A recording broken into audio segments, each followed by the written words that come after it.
पहलवान अफजल लमानी साहब किसी नीच के सिर ते सांगी आंदी पग रखण दा फायदा ही कोई नहीं, एतबार दी नकली मुंदरी विच नाग रखण दा फायदा ही कोई नहीं, बंदे कमले रुस्तम पानी ते आग रखण दा फायदा ही कोई नहीं। पहलवान साहब पेड़ नस्लियां नाल जतींदे हैं, डाक रखण दा फायदा ही कोई नहीं।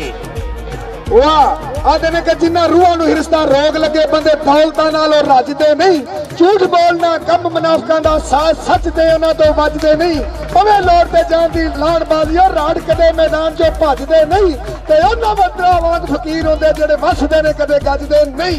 लो जी 3 घोड़े, लो जी सेठ नजीर वाला घोड़ा चंचल, उस तो बाद मियां अजमल साहब वाला घोड़ा ताजवर, गुलामे अली, 3 घोड़े होंगे। उस बंदे नूं कसम लगे जिहड़ा सोना पहला दूजा तीजा नंबर देने, तुहाडी ताड़ी ने देना, गौर नाल देखना घोड़ा सोना किहड़ा। हाय हाय हाय हाय जिंदाबाद सदके इजाद कुरैशी जिंदाबाद, उस्ताद जिंदाबाद। हाय हाय शेर नसीर साहब तवज्जो, मेहरबानी मियां साहब तवज्जो जनाब, आइए आ जाओ बंदे वाले बैठो आ जाओ। हाँ बस रुक जाओ उस्ताद जी, बस बस बस बस बस बस बस बस बस।